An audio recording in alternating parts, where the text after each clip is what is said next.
Longos dias e belas noites. Sejam todos muito bem-vindos ao Redrum Podcast. Tá começando mais um episódio e hoje a gente vai falar de um filme que, olha, me desgraçou um pouco, viu? Tô falando de Bring Her Back, o novo soco no estômago dos irmãos Philippou, os mesmos lá atrás de Talk to Me, mas que agora voltam ainda mais sombrios, mais maduros e profundamente mais perturbadores, ao meu ver. Hoje a gente vai dar um mergulho em todos os aspectos que o filme traz no luto, no trauma, na negação e na carne, um dos pontos principais desse filme, né? Porque ele não tem medo de mostrar o corpo como um território de desgaste e de dor, né? E eu não tô sozinho, estou novamente com Mariel, que também topou reviver esse trauma junto comigo. Então, por favor, se apresente novamente aí, meu amigo. Longos dias e belas noites, pessoal. Me chamo Ariel e estou aqui mais uma vez para comentar sobre o filmão que é Bring Her Back, ou ainda sem tradução para português, mas já traduzindo aqui, Traga Ela de Volta, Faça Ela Voltar. Isso mesmo. E aí, como eu disse, o filme, ele é dos irmãos Philippous, os mesmos de Talk to Me, que já tinham essa pegada do body horror ali, já tinha essa pegada de cenas meio que impactantes, só que aqui, em Faça Ela Voltar, eles, cara, eu acho que eles estudaram, eu acho que eles pesquisaram, eu acho que eles entraram num ritual ali entre eles mesmo, porque é um pulo de um filme pro outro. O Talk to Me já é muito bom, foi um filme que eu gostei bastante, mas aqui no Faça Ela Voltar, eles superaram todas as minhas expectativas. É pra mim, desde já, o melhor filme de terror do ano. No podcast sobre Pecadores, eu falei que Pecadores era o melhor filme do ano, e eu acho que o Faça Ela Voltar segue como sendo o melhor terror do ano, até porque são propostas totalmente diferentes, né? Mas, ao meu ver, o, o Pecadores, ele não tem todos os aspectos que um filme de terror precisa ter, sabe? Ele tem ali momentos de tensão e tudo mais, mas o Bring Her Back é uma coisa assustadora, velho, é traumatizante. Achou isso também, amigo? Eu acho que o Pecadores ele tem uma pegada mais de filme pop, mais comercial, sabe? É um bom filme, eu gostei também. Mas eu acho que o Bring Her Back ele tem um algo a mais, sabe? Ele consegue mexer no seu íntimo, ele consegue lhe incomodar. Eu não senti isso já com Pecadores. Pecadores é um filme ali com elementos que remetem ao terror, mas eu não me senti incomodado, por exemplo, ao longo do filme, como eu me senti aqui em Bring Her Back. Sim, eu não me senti assistindo um filme de terror enquanto assistia Isso, Pecadores, tive a sabe? mesma percepção. E, enfim, entrando no filme, né, em toda a história, a gente vai passar aqui, dar um passeio pelo roteiro desse filme, pelos acontecimentos, a gente vai entrar em blocos específicos, mas o Bring Her Back, ele parte de uma premissa aparentemente simples, né? A gente tem o Andy e a gente tem a Piper, que são irmãos, sofrem uma grande perda familiar e acabam indo para um lar provisório. E aí, essa pessoa que acolhe eles dois se chama Laura, uma mãe destruída pela perda da filha, que aceita os dois, mais especificamente a Piper, onde ela tem uma certa fixação pela garota que a gente não entende o porquê logo de cara, mas ao longo do filme a gente vai entendendo. E morando com a Laura a gente também tem o Oli. É um garotinho fofo e frágil, apático completamente, que não fala nada, mas que assim, puta que pariu, velho. Como o Oli dá medo, sabe? Essa imagem pétrea dele assim, sem nenhuma fala praticamente, eu achei que incorporou muito no que o personagem está vivendo ali. teve essa primeira impressão sobre o personagem, amigo? Sim, desde o começo que tem aquele close nele segurando o gato ali na piscina, você já sente um, epa, isso aqui não é normal. Você já sente aquele friozinho na espinha de leve. Tem alguma coisa errada com esse guri, velho. Tem alguma coisa errada. E aí, essa Laura, que não é flor que se cheire, e claramente é perturbadíssima do juízo, ela caga e anda pro Andy, né? O foco dela é totalmente a Piper. E entendemos que ela só suporta ele pra ganhar a confiança da garota, né? Em alguns momentos ela até começa a fazer uns joguinhos pra virar a Piper contra o irmão. E, enfim, a gente ainda não tem 100% certeza do que está acontecendo, mas a gente vai junto com o Andy e a Piper nessa espiral da Laura pela negação, e o que começa como um luto se transforma em obsessão completamente, né? E depois em algo monstruoso, eu diria quase primitivo. É, eu gosto muito como esse terror ele vai falar muito sobre a dor que se recusa a morrer, né? Que se recusa a ser deixada pelas pessoas que estão vivas, né? E que por isso ele vai apodrecendo tudo ao redor, pobre coitado do Oli, que, enfim, vai se tornando esse objeto de apodrecimento. Mas, em paralelo a isso, a gente tem o Andy, jovem marcado por anos de violência doméstica.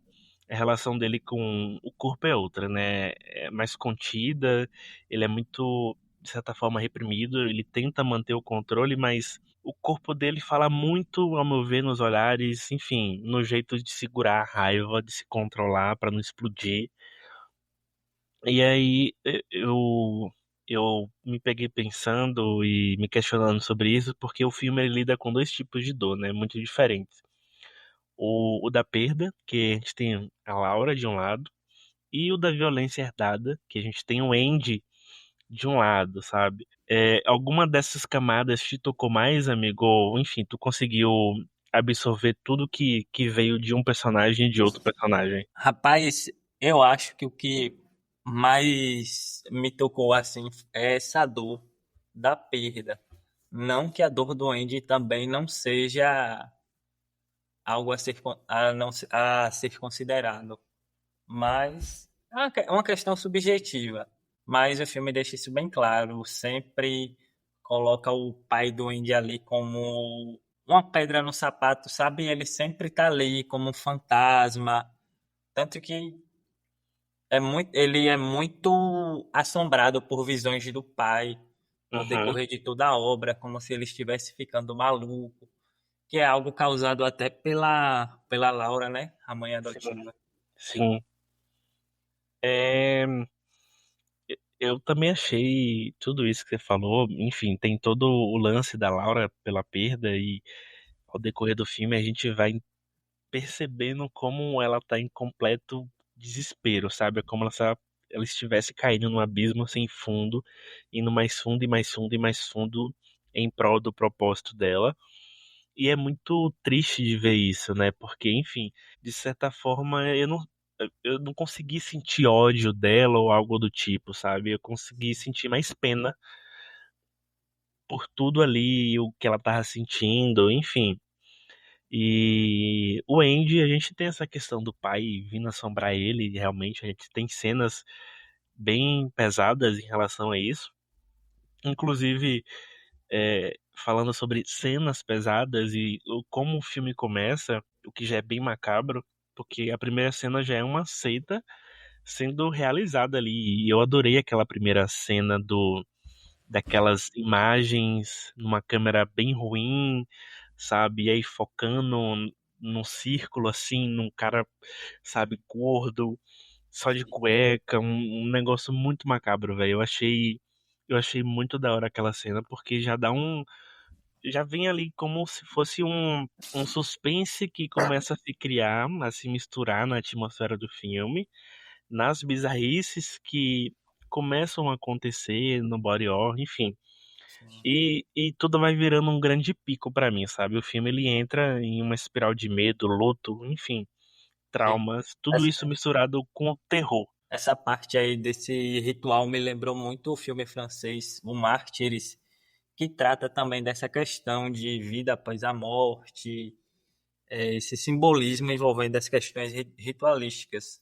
Eu acho que Sim, até os diretores, os irmãos Philippot, eles beberam da fonte do filme francófono. tem muito dessas questões ritualísticas mesmo. É, a própria Laura traz isso pra si, né? Quando a gente entende e como ela começa a praticar todas essas coisas, que pra mim deixam o filme com certeza mais macabro ainda. Sim. E o filme demonstra a Laura passando por aquelas fases do luto, né? Quando a dor ultrapassa o limite. Isso. Começa É, com a negação, posteriormente raiva, barganha, depressão e por fim a aceitação. sim, sim, com certeza. Como, enfim, fica meio que claro no final, né? Essa coisa dela conseguir aceitar. Gente, Sim, só deixando claro, vai ter spoilers aqui, porque é inevitável a gente falar do filme e não citar spoilers aqui, tá? Enfim, mas vamos continuando. E aí, já entendendo todo o contexto desse filme, eu gostaria que a gente começasse a falar sobre um dos aspectos mais interessantes e marcantes desse filme, que é o body horror e o desgaste físico, né? É um dos pontos que mais me deixou desconcertado e que eu mais gostei. Porque eu acho que não é só o gore por gore também ali, né? isso. É o corpo sendo levado ao limite, enfim, para expressar o que a mente não consegue gritar. O body horror ele tem uma função narrativa, né? Não é simplesmente uma sanguinolência por uma sanguinolência, uma Não, com cena certeza. chocante por chocar o público. Tem toda a função narrativa para enriquecer o filme como um todo. E são bem feitas, inclusive. Aquela cena do Oliver em que ele tá mordendo a mesa e os dentes ficam ali. Puta que Sim, pariu. Você chega a colocar a mão na frente do rosto sim. pra tentar tapar a sua visão. Justamente falando sobre o Wall-E é a ideia principal disso, né? Porque, enfim, essa questão do body horror, do desgaste físico, recai muito e principalmente sobre ele, né? A gente tem uma cena ou outra ali envolvendo a Laura. Uhum. Mas essa coisa do body horror é muito no corpo dele, no físico dele, né? É incrível como a gente vai vendo essa degradação, pouco a pouco, acontecendo no corpo dele, porque, enfim, tem uma entidade ali dentro. A Laura diz que é um anjo, ela disse que encontrou um anjo e conseguiu colocar esse anjo dentro do corpo dele, e que ele iria trazer a filha dela de volta, né? Só que, enfim, claramente aquela porra não é um anjo, velho. E É. aí, enfim, qual é o propósito desse anjo, entre aspas, né? É transferir a alma de alguém para outro corpo, como depois a gente entende como é que funciona esse ritual que aparece na primeira cena, é, para outro corpo, e nesse meio tempo ele vai ficando mais sedento por comida, ele vai ansiando pela carne e pela alma que precisa transferir. Enquanto isso não acontece, ele vai se alimentando de tudo que aparece na frente dele, velho. E justamente a cena quando ele começa a devorar a alma da filha da Laura e sai indo em direção à piscina logo no finalzinho do filme, é... e aí ele aparece com aquele corpo totalmente mais deformado, uma barriga enorme, o rosto todo vermelho, cheio de veias, uma coisa assim absurda, absurda, absurda. A gente vê como o Wally se tornou um santuário, de certa forma, né, para essa entidade, mas assim, extremamente danificado, né? Nem parece o menino que tava segurando um gato logo no início do filme, velho. Uhum. Eu achei essa transferência, essa maquiagem, esse desgaste que acontece nele ao longo dos filmes, eu achei sensacional e como foi muito bem construído aos poucos, sabe? E é de se destacar também que é uma criança ali e sem conseguir falar nada, ele transmite essa sensação, sabe? É, fica muito repugnante, por assim dizer, a figura do Oli enquanto apodrece, causando incômodo ao espectador. Sim. E dá pra perceber como o personagem, que é o Conor Bird, né, que é o garoto que tá desaparecido, dá pra perceber na expressão dele também, como de certa forma ele está sofrendo, sabe? Sim, ele deixa isso muito evidente no olhar, né? Isso, é um olhar muito, sabe, de sofrimento, assim, um olhar sabe, help me, socorro, eu preciso de ajuda, velho. Não é à toa que quando o Andy leva o Ollie pra fora do círculo, e aí aparece o Ollie pedindo uma ajuda, né, pro Andy, Uhum. justamente por isso, porque, enfim, ele tá sofrendo, ele começa a se debater no chão, e, enfim, ele começa a sangrar, aí o Andy levanta a camisa dele, tem uma coisa se mexendo dentro da barriga. Enfim, uma coisa absurda também de assistir. E aí, depois dessa cena, ele recobrando a consciência no quarto com a Laura e, e a cena final dele também se dirigindo para fora do círculo são cenas que demonstram a força de vontade do Oli em conseguir dar um fim ao próprio sofrimento, né? Todo mundo foi para um canto, a Laura foi para um canto pegar a filha, a Piper foi embora, correu e ficou só um garotinho ali, sem saber de nada, que desapareceu em um momento e depois serviu como santuário para uma entidade, mas que ao mesmo tempo é ele que se salva, é ele que decide sair do ciclo, é ele que decide, de certa forma, pôr um fim em todo aquele sofrimento que ele tá sentindo, velho. Exatamente. E É, aí, e aí, pode falar, amigo. não, pode continuar, eu só ia complementar, mas já até esqueci. E aí, também nesse momento, desses momentos de body horror, a gente tem uma cena específica em que a Laura começa a apertar com as unhas o braço que foi lacerado pelo Oli, né? Enfim, já um demônio. Num ato quase ritualístico, aquilo não é só nojento, é triste, velho. É muito triste porque ela precisa sentir aquela dor. É como se o filme quisesse falar, tipo assim, o que eu não consigo aceitar eu transformo em dor física. E ela vai lá, enfia as mãos no braço e começa a apertar e o sangue começa a cair e ela solta uns engasgos assim de dor e você fica, meu Deus do céu, velho, sabe? E não tem alívio, né? É, e volta àquela questão, ali ela passando por uma das fases do luto, né? Isso, exatamente. Não tem alívio, não tem corte de câmera nessa cena, inclusive, não tem fade out, não tem, enfim, os Philippous, eles deixaram a gente olhar, né? Sim, Eles forçam o exatamente. espectador a encarar o desconforto, ele vem da insistência que os dois têm em mostrar aquilo. Do silêncio, da respiração ofegante, do sangue escorrendo, do barulho. Eu adorei a parte gráfica, auditiva do filme, porque é muito boa.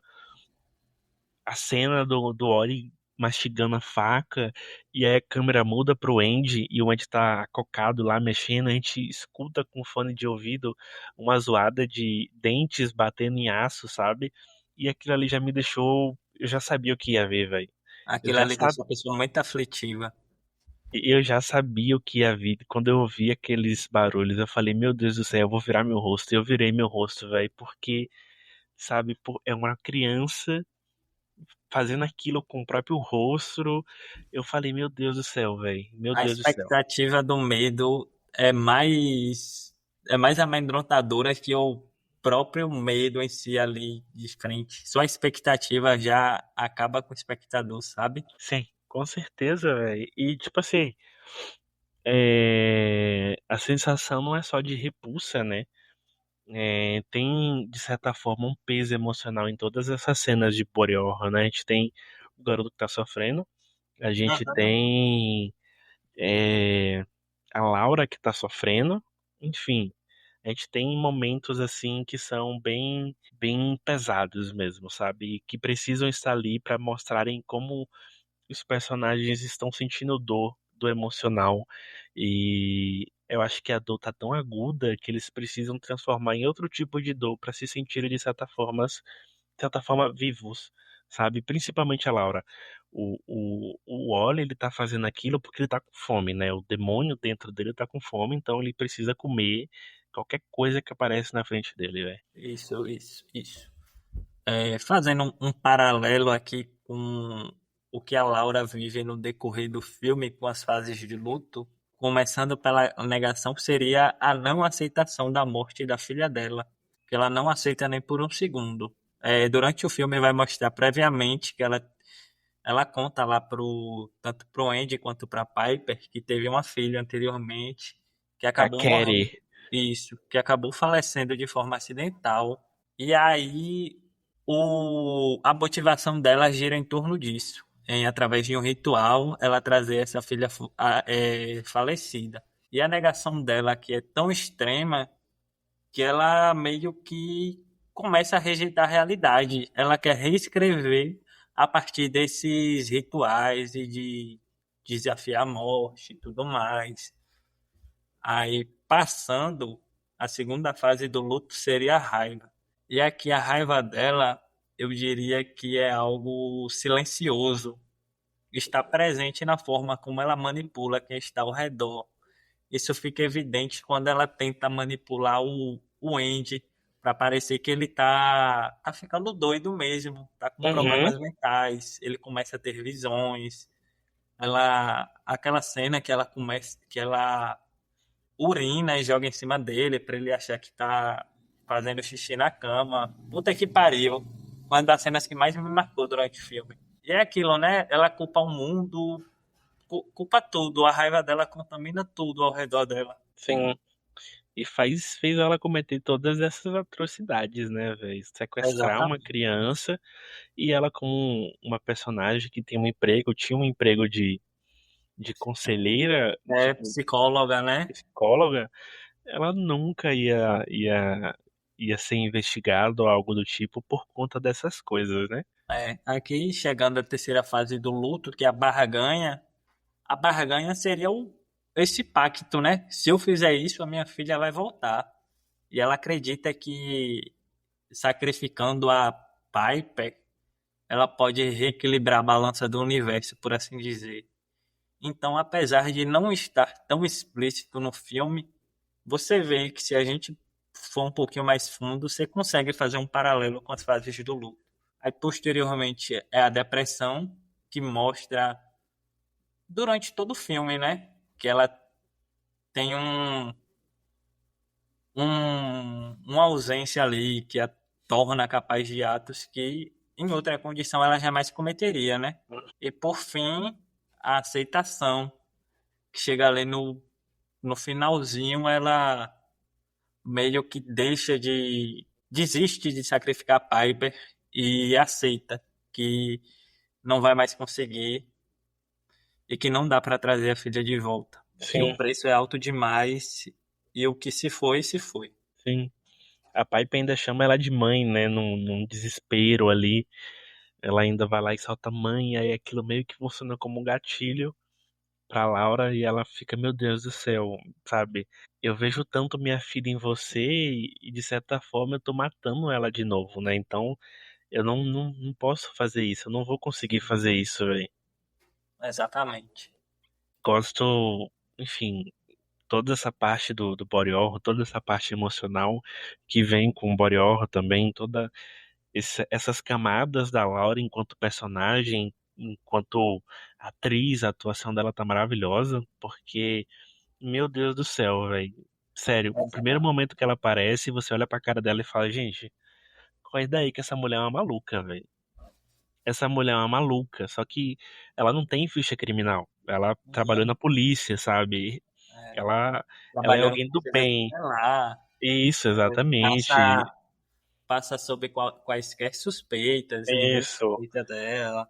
Exatamente, exatamente. Então, enfim, isso fica ali claro e a gente fala, meu Deus do céu, velho. Poderia ser qualquer um no meio dessa jogada aí, tava fudido, velho. E aí, seguindo justamente essa questão do luto, do trauma e da negação que tu abordou sobre a Laura, eu acho que esse é um dos temas que sustenta muito o filme, sabe assim, ao longo dele, ao meu ver. E mais que isso, a negação do luto enquanto sentimento ali, enquanto fase que a Laura passa, ela simplesmente não consegue aceitar. Como você falou, que a filha se foi, e não é por fraqueza, é porque o mundo dela acabou naquele exato momento em que a filha dela morreu, sabe? Eu acho que Uhum, o mundo dela era a filha, e a filha morreu, e pra ela o mundo acabou. Ponto. Tudo que ela era deixou de existir, e o que sobra é só o desejo desesperado de trazer essa filha de volta a qualquer custo. É, inclusive, toda essa questão ritualística e tudo mais, historicamente, vem desde as margens do Nilo, né? Onde a humanidade já travou e ainda trava uma batalha, de certa forma, perene contra essa efemeridade da vida, né? Da ideia de nascer e morrer.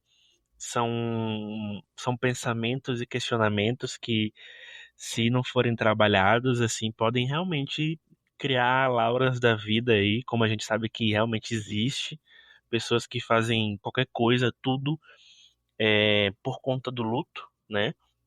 E uhum, no cinema, essa questão da ressurreição, ele é um tema de certa forma recorrente, né? Que permite justamente a gente explorar essas questões como a natureza da vida e da morte, o poder da esperança, a busca por essa imortalidade e esse medo do esquecimento, né? Tanto de quem morre, sabe? Enquanto pessoa, eu sei que vou morrer e que as pessoas que estarão comigo no futuro vão esquecer de mim, quanto quanto quem morre também, né? Quem continua a vida e tem medo de esquecer de um pai, de uma mãe que morreu. Então, são todos esses questionamentos que permanecem ao longo de toda a humanidade aí, enquanto seres humanos que ganharam consciência, que conseguiram pensar nessas coisas.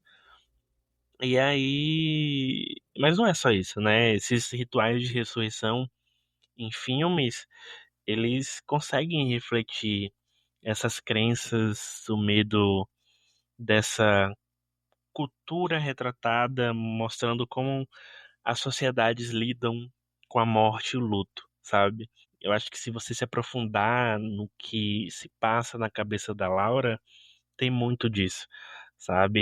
E puxando historicamente também tem muito disso, porque todos esses ritos, todos esses, enfim, é, toda essa questão ocultista e tudo mais vem de muito antes, né?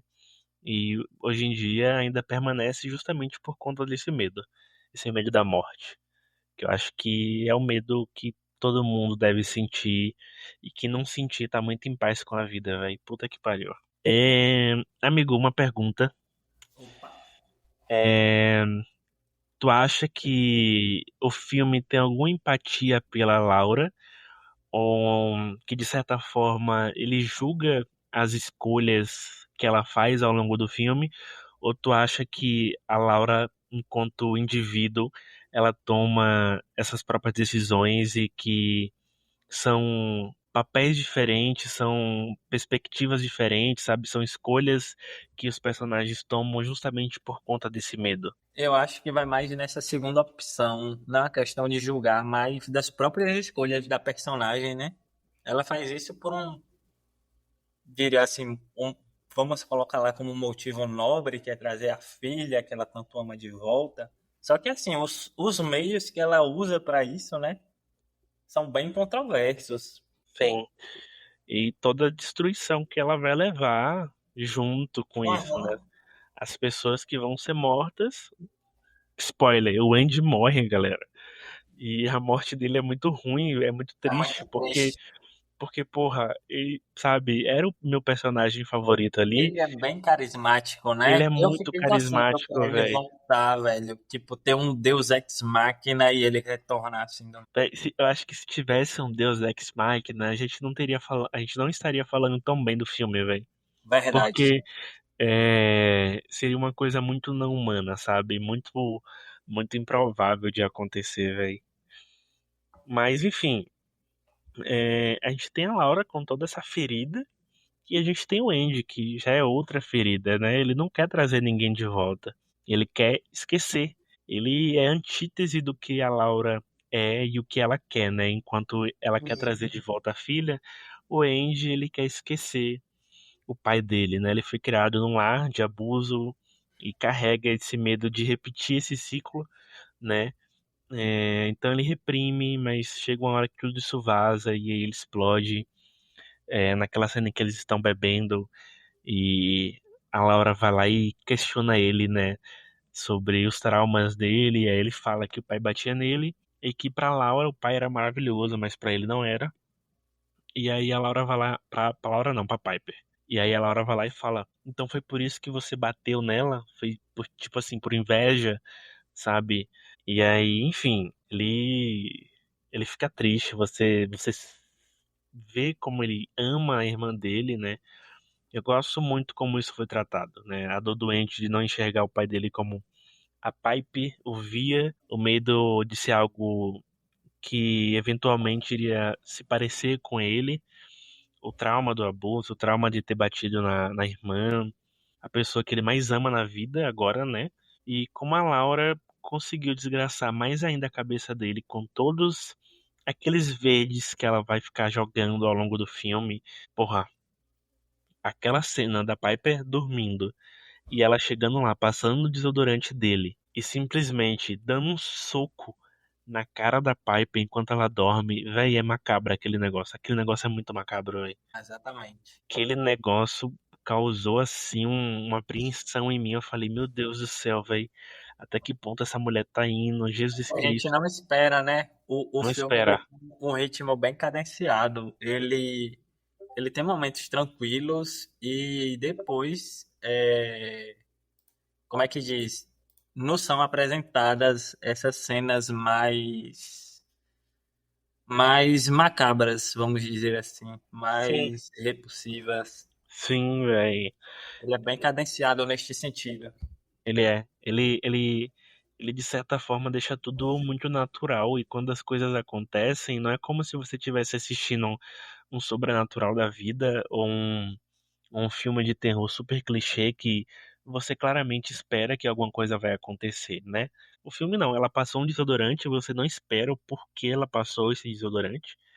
E aí ela entra no quarto e ela simplesmente passa a mão na cara da Piper, assim, no rosto da Piper, vai embora e aí ela dá uma meia volta muito rápido. Quando ela dá essa meia volta, ela já desce o soco na cara da Piper.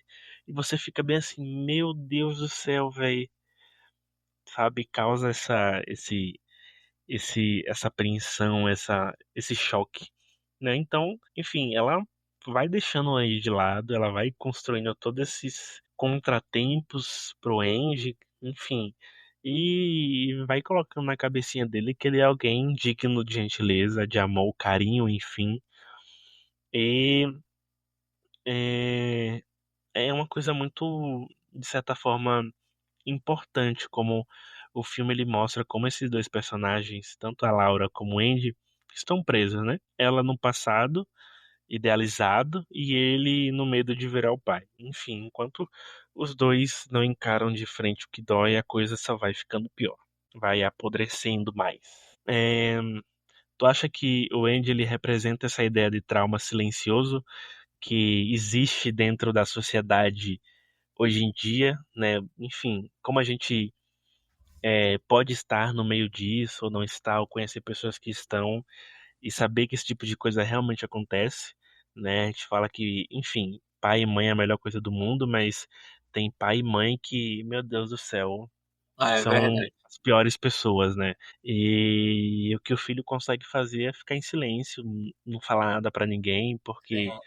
enfim, às vezes está submetido a um lar que não é dele, ele não tem pra onde ir ou algo do tipo, né? Ele precisa proteger uma irmã, um irmão de todos os abusos da família, ou algo do tipo. Com toda certeza eu vejo ele como um expoente desse trauma silencioso. Primeiro, porque ele deixa bem claro, quando do filme, quando ele revela, na verdade, a Laura revela de forma sem o consentimento dele, de que ele era espancado pelo pai. E aí ele Uhum, acaba revelando a Piper, porque ele uhum. escondia isso. Porque pro pai, porque para Piper, o pai deles era o melhor pai do mundo. Nunca Isso. levantou a mão para ela e não sei o quê. Só que não é a mesma coisa que acontece com relação a ele. O filme deixa claro que o pai dele era uma pessoa bem abusiva, espancava ele e tudo mais. Sim, sim, verdade. É, eu gostei muito dessas camadas. Eu acho que ao longo de todo o filme eu fiquei impressionado com as camadas dramáticas que esse filme tem, porque eu não esperava isso de um filme de terror, velho, de verdade. Ele fala muito de daddy issues, mas não se restringe a isso. Como eu já retomei antes, fala sobre luto também. Sim, Ele passa por várias enseadas. sim. É, e aí, a gente finaliza esses momentos de discussão sobre o filme para entrar no nosso top 5 macabros. Aqui a gente vai falar sobre as cenas mais impactantes do filme, ao nosso ver. Aquelas cenas que gritam, ou sangram, ou que ficam em silêncio, ou que martelam a nossa cabeça logo após a gente assistir ela. Quer começar falando, amigo? Ó, eu vou listar as três aqui que mais me marcaram. Primeiramente, a cena do enterro do pai do Andy, na qual a Laura encosta ali, ele tá se despedindo do pai, né? Tá ali Sim, próximo ao caixão. E aí a Laura chega e começa a empurrar a cabeça do Andy para baixo, querendo que ele beije o pai nos lábios. E a atuação do ator é tão forte, sabe, que você sente aquele estranhamento, aquele, meu Deus, o que é isso aqui? O que ela tá fazendo? E não sei o aquele que. desconforto que ele mesmo tá sentindo, né, velho? Exatamente, ele consegue passar pra gente de forma clara.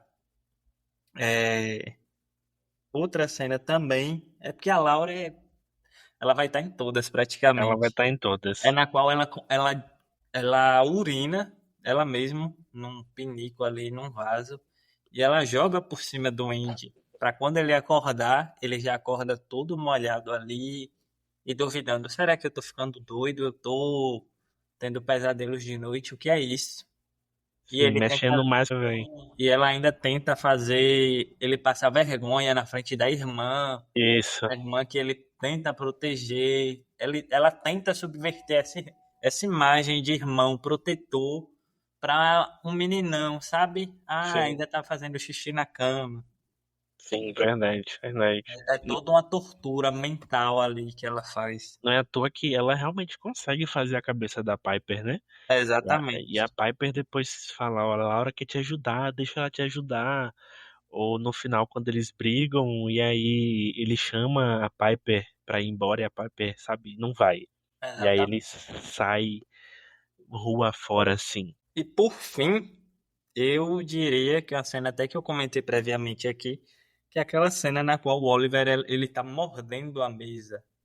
Você vê os dentes se dilacerando ali, a carne, o som, a sonoplastia desse filme é muito boa, então você tem todo aquele detalhamento, você escuta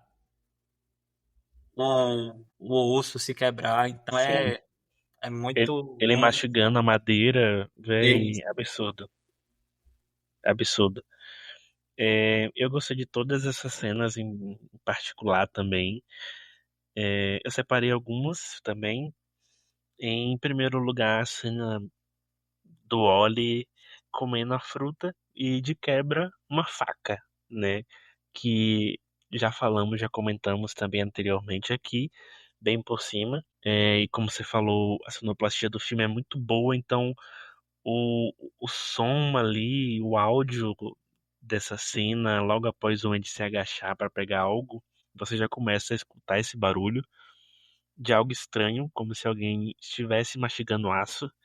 E puta que pariu, você sabe que vai vir depois de ouvir isso e você se prepara, mas é inevitável. Foi inevitável pra mim não virar o rosto na primeira vez que eu vi essa cena. Eu assisti esse filme duas vezes, uma sozinho, outra com Essia, e enquanto eu assistia, eu esperava as mesmas reações dela e teve as mesmas reações, porque, véi, é uma coisa que choca muito, me deixou assim, num cagaço, aquele sangue escorrendo, os dentes sendo arrancados e a mandíbula dele sendo cortada ao meio assim pra cima, sabe? Porra, tudo isso sendo feito com uma criança mais ainda. Você, quando você para pra pensar que é uma criança, sabe? Realmente, você fica muito mais impactado, velho. Eu fiquei maluco com essa cena. Achei assim do caralho. Toda essa cena, toda.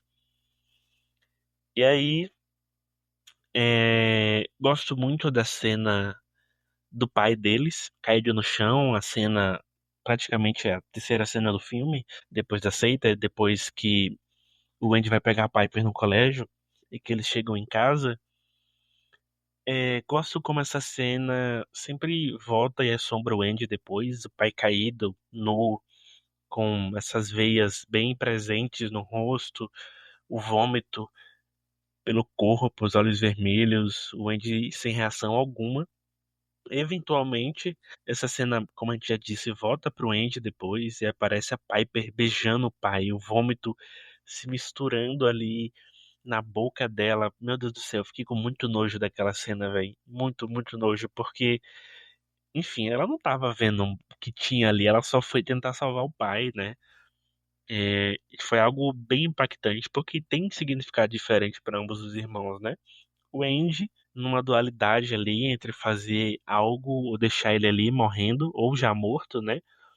Tudo isso pensando muito por conta do trauma que ele sofre e sofreu, que depois a gente entende.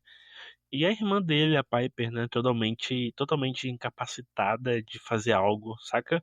De A única coisa que ela conseguiu pensar em fazer foi uma respiração boca a boca, mas não adiantaria de nada, né? Então, foi uma cena que me marcou bastante por conta dessa dualidade entre os irmãos, entre ajudar e o outro não conseguir ajudar por tudo que já sofreu. E aí, uma última cena bônus, que eu acho que assim é uma cena linda e triste ao mesmo tempo, que é a cena final da Laura e do corpo totalmente deformado da Carrie na piscina ali. Aquilo ali foi cinema absoluto pra mim. Aquela finalização, aquela trilha sonora, foi algo, o fim de um ciclo, sabe? Como se a Laura tivesse de fato aceitado que a ideia de reviver a filha estivesse acabada e, portanto, a ideia também de estar viva fosse inaceitável. Enfim, o filme não deixa explícito que ela morreu, mas eu acredito que de certa forma sim, até pelo tom mais dramático, né? Ela perdeu muito sangue também por conta do ferimento e até faria mais sentido ter acabado morta, né? Uma cena que eu achei incrivelmente triste. Gostou dessa cena também, amigo? Gostei bastante. Todas são muito significativas. Todas, todas, todas. Também achei. E aí, é, foi essas cenas, nosso top 5 macabro. Só algumas curiosidades e bastidores bem rapidinho aqui. Os irmãos Philippou trabalharam o roteiro por 3 anos após Talk to Me, com foco em experiências pessoais ali, de perda e trauma. A atriz que interpreta a Laura, ela passou por acompanhamento terapêutico durante as filmagens por conta da carga emocional do papel, o que já era de esperar, porque, sabe, interpretar uma mãe acabada pela negação e pelo luto daria um traumazinho com certeza. E ela atuou tão bem que parecia ser a própria atriz ali, velho. Algumas cenas do body horror foram feitas com próteses reais, pouca computação gráfica, né? Então Assim, é por isso que choca tanto, porque parece muito real toda aquelas próteses dos dentes sendo arrancados, da Laura apertando o braço, enfim, do rosto do Andy, daquela maquiagem toda. Gostei bastante. O nome original do filme seria Echo, mas foi alterado para o Bring Her Back após produção. E aí foi isso o episódio, senhoras e senhores. O Faça Ela Voltar é mais do que um filme de terror. Acho que é um filme que ele vai lidar com essa dor que contamina tudo, sobre como de certa forma o amor é, ele pode se tornar uma prisão quando a gente se recusa a aceitar esse fim, né? O verdadeiro terror de Bring Her Back não tá nos fantasmas ou nas visões, enfim, tá no olhar vazio da Laura, tá no silêncio do Andy, tá no medo, sabe? Na incapacidade do Ollie de não saber o que está acontecendo, mas de estar ali e estar sofrendo. Tá naquilo que a gente sente quando percebe que não tem, de certa forma, como votar, né? Exatamente, definiu perfeitamente, amigo. Então, enfim. Amigo, quer falar mais alguma coisa? Não, não, eu já vou me despedindo aqui. Espero que gostem, pessoal. Deixem seus comentários. Foi muito bom participar. Agradeço a Bruno mais uma vez pelo convite e tamo aí.